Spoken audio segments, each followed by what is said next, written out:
Hello. Happy Thursday, or whatever day you may be watching this. We're halfway through the year at this point. I would like to make a little bit of a recap, a halfway year in review, talk about the books I've read, the ones I really liked, the ones I'm looking forward to reading in the second half of the year, and whatnot. I have very little prepared for this. It's mostly going to be off the cuff, but I had the time today, so I figured why not just get it done and see how it goes.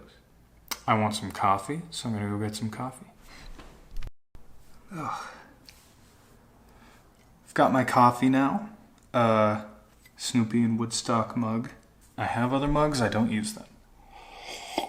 Okay, so I'll start with the books that I have with me, because a lot of the best books I've read this year are my dad's books, and those are half the country away.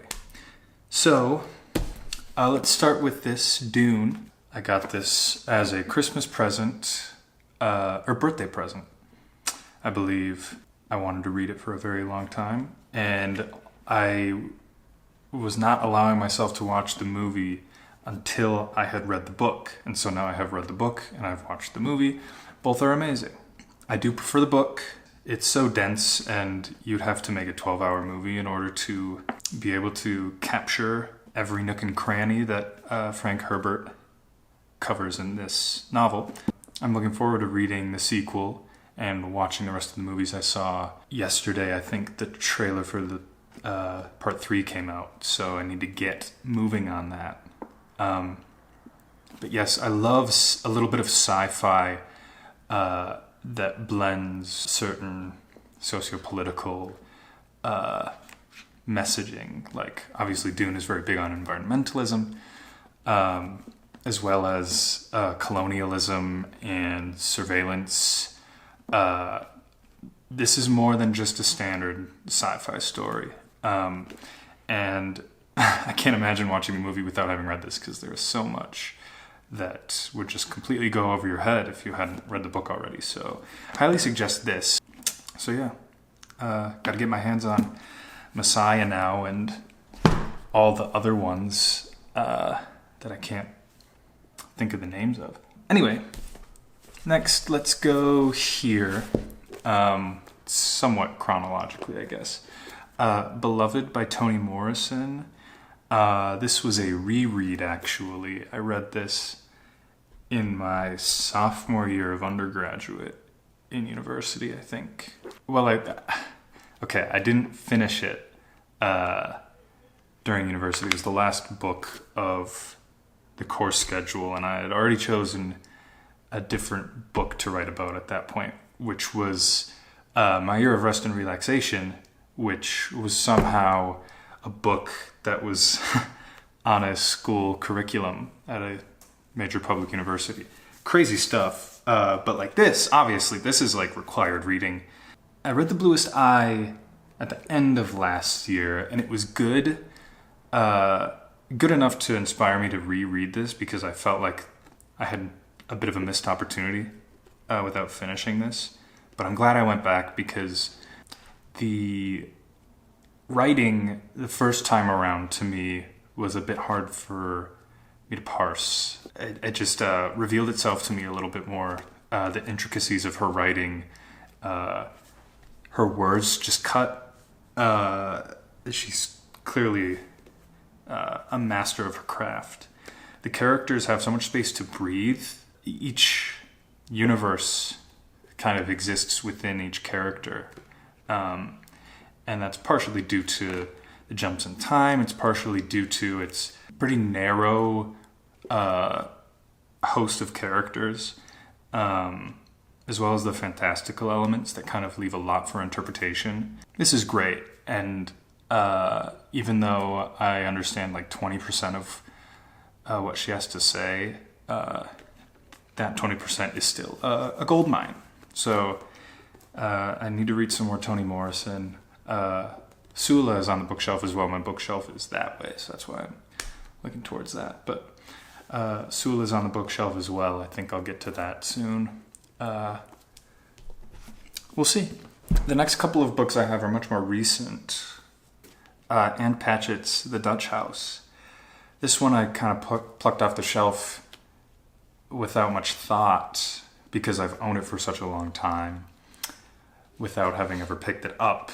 Potentially I was dissuaded from reading it because it's a hardcover book and I just prefer paperbacks, and most of the books on my bookshelf are paperbacks. And also, I guess just lately I've had a bit of a flair for reading classics or literature that's at least thoroughly aged. This is very much contemporary. Ann Patchett's novels are ubiquitous in American used bookstores and thrift stores, but this one always stood out to me, mainly because of the cover, I must say.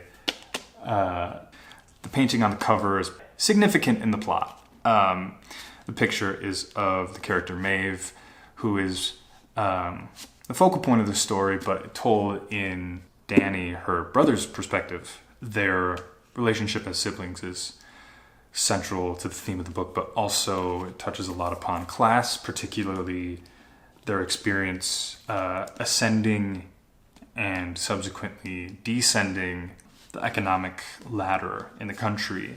And this kind of comes about jarringly in both situations. They're coming into wealth or prosperity and falling out of it. Completely changes the lives of the characters immediately. The narration is very strong. The voice of Danny is very strong. And you do feel inclined to support their journey. At least I did. The writing is very good, of course, but I think the plot becomes the vehicle for the novel's success. A nice read. A good springtime, as you would have guessed from the cover, a great springtime read. And I'm glad I picked it up. And we'll have to look out for more Ann Patchett in the near future. Of course, I had to read Call Me By Your Name this summer.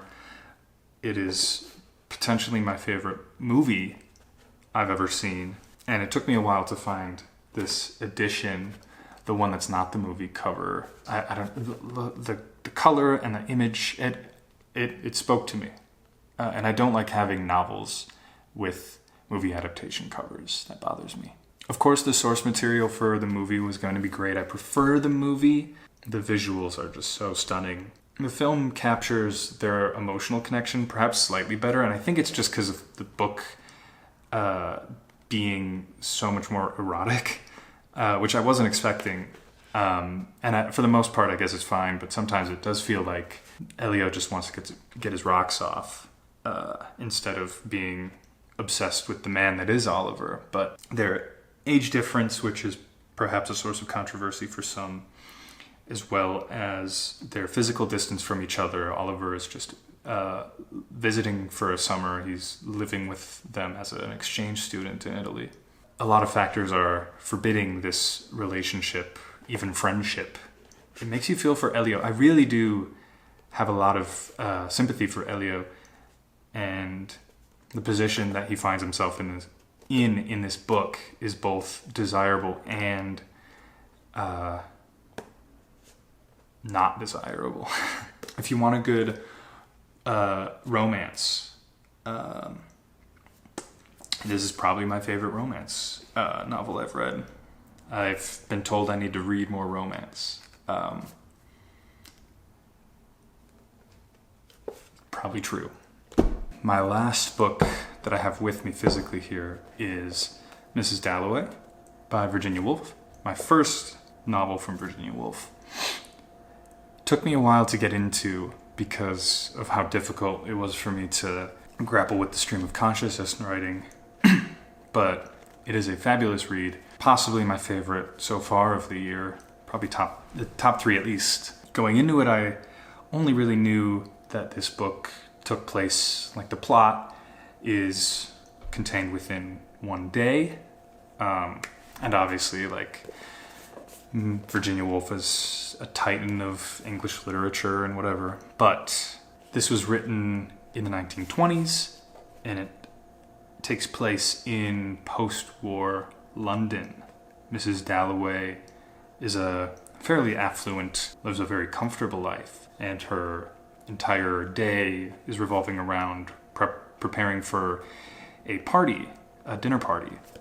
While it may not sound like a very intriguing plot, the excellence in this book comes from the intricacies and the complexities that are tucked into these mundane daily activities that Mrs. Dalloway is going through, just like walking through the park or going to the flower store or talking with a friend. Not only is it her perspective, but many perspectives, which was a challenge for me to deal with for the first 40 pages or so. Mrs. Dalloway will just be walking in the park on the way to the store, and she'll see a couple sitting on a bench and make an observation about them. And within a sentence or two, Virginia Woolf will shift to the perspective of the couple on the bench and take a couple pages to investigate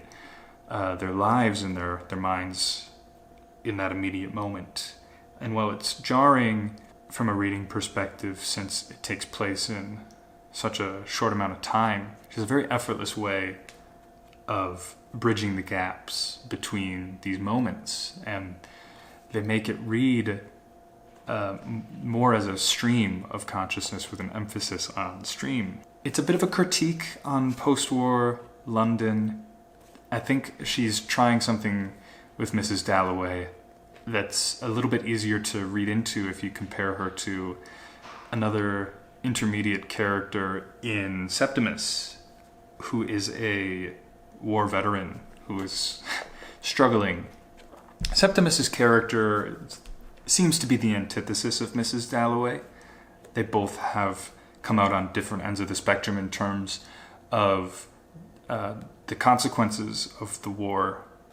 The upper middle class has benefited immensely from post-war prosperity, and veterans like Septimus find themselves crippled by trauma, and in his case, marrying improperly. There's a moment in here where Mrs. Dalloway, in casual conversation, I'll be able to find it immediately, mentions the Armenian genocide, but can't seem to remember if it was the Albanians or not. Her awareness of the world around her is so limited and molded by her peers and this society that has become something of an echo chamber. Because it's stream of consciousness as well and takes place within perspective, like the prose itself, the narration comes directly from her thoughts. Some of the things that she's saying are just unreliable entirely, whether it's her relationship with her husband or her place in society or her sexuality, which is a part of the book that I wish was touched upon a little bit more. Sally Seton, who's a character that very early on in the novel is revealed as a potential past love interest, I found was sadly slightly underdeveloped. Peter Walsh as well, another love interest of hers of a past life. There's a lot in terms of missed opportunities for Mrs. Dalloway, or inability to accept what she has over what she could have had. This was a fabulous book, a great novel, great book. I can't wait to read To the Lighthouse, which we'll talk about a little bit later on. But I do have to get to the books I've read this year that I don't have with me, and I'll kind of go through them a little bit quicker than these ones. Now these I had to write down my little notebook because I needed to make sure I didn't forget any of them. Butcher's Crossing by John Williams. I read Stoner last year in the fall, and it's one of my favorite books of all time. So I had to read Butcher's Crossing, and while it's still a very good book, I would comfortably put it below Stoner. While there are intense highs in the novel, I think the padding in between these moments of intensity are a little bit thin, and they leave the novel feeling a little bit unbalanced. But still a very good read. and a good Western if you're feeling that. One Day Everyone Will Have Always Been Against This by Omar El-Akkad is the best nonfiction I've read this year. It's a bit of a criticism of liberal incompetence or complacency in the era of the war on terror and the question of Palestine and how we've handled that conflict. His language is very charged and heavy, and it's a very short read, though not necessarily an easy read. Notes from Underground by Dostoevsky is a book that I read. I think I recall being in a bit of a reading funk when I went through it. I did enjoy it. I do think that I will enjoy other Dostoevsky perhaps a bit more. There's a lot of philosophy conversation going on, at least in the first portion of the book, where the underground man is kind of reciting his philosophy or his worldview. A lot of that is couched in pre-existing philosophy, which just went completely over my head. But I do think, I do want to go back and read that portion, dig deeper in between the lines, like the Crystal Palace metaphor and things like that. Very interesting. I think I'll leave the books that I've read this year at that. I think those are the essentials, in my opinion. Currently, I'm reading John Steinbeck's The Grapes of Wrath, which is the first Steinbeck I've read since Of Mice and Men in high school. So far, I am enjoying it. I'm about 2/3 of the way through. I do think he's overextending a little bit with these short chapters that are a break from the narrative and discussing the context of the Great Depression, because I think the context is couched within the plot pretty comfortably. The plot itself makes for very good reading, and I can see why it's a classic, and definitely an American classic, very thoroughly American, and I do appreciate that. So we'll finish this hopefully in the next couple of days. And now I can get into I've got 5 books here on the coffee table, my 5 most anticipated books. I've also reserved a Hannah Arendt, Arendt work at the library, but I do want to read some of her work because I had a professor in a translated literature class I took last year. She really recommended Hannah Arendt. So I'm going to read that one. Other philosophy book I want to read is Nausea by Jean-Paul Sartre. This is just a philosophy 101 book. I feel like I just have to go with, the gradient here and follow natural philosophy pipelines and, just read what everybody reads at first. Of course, I've talked about Virginia Woolf extensively. I've got a copy of To the Lighthouse as well. It's this vintage classic edition. The cover I don't love. It's just a little bit too plain and hazy for my liking. I do love the spine, and I think this is probably the one I'm most excited to read of hers. So we'll keep tabs on that. This fabulous, amazing edition, this deluxe edition of On the Road, Jack Kerouac. This also feels like a summer read, and since I've just moved across the country this summer, I do feel like, maybe I'm a little bit behind the curve on that, but still very much in the just moved, phase. So I think this will be a great read. And it's just the back is the comic aesthetic, the interior sleeve as well. And it's brand new condition. I got this at Goodwill for $3.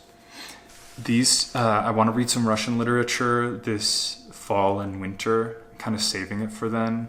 Maybe I'll end up diving into it sooner because I just won't want to wait.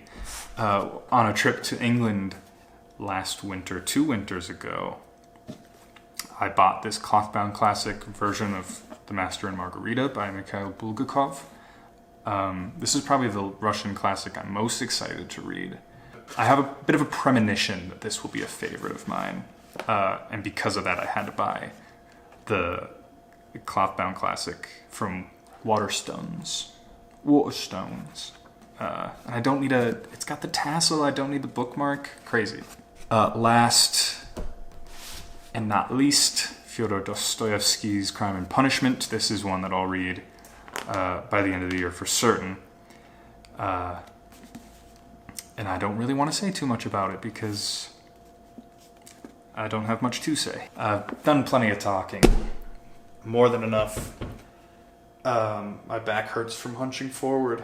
And it's almost 2 o'clock. France play Morocco in the World Cup quarterfinals, so I gotta go watch that while I edit this. So thanks for watching. Hopefully the next video I'll have a few less books to talk about so that I can talk about them in more depth, and I'll have just read them so my thoughts will be more freshly in my mind. Perhaps preparing for this video might have helped, but if I did, I probably just wouldn't have gotten around to making it. So thanks for watching. Bye.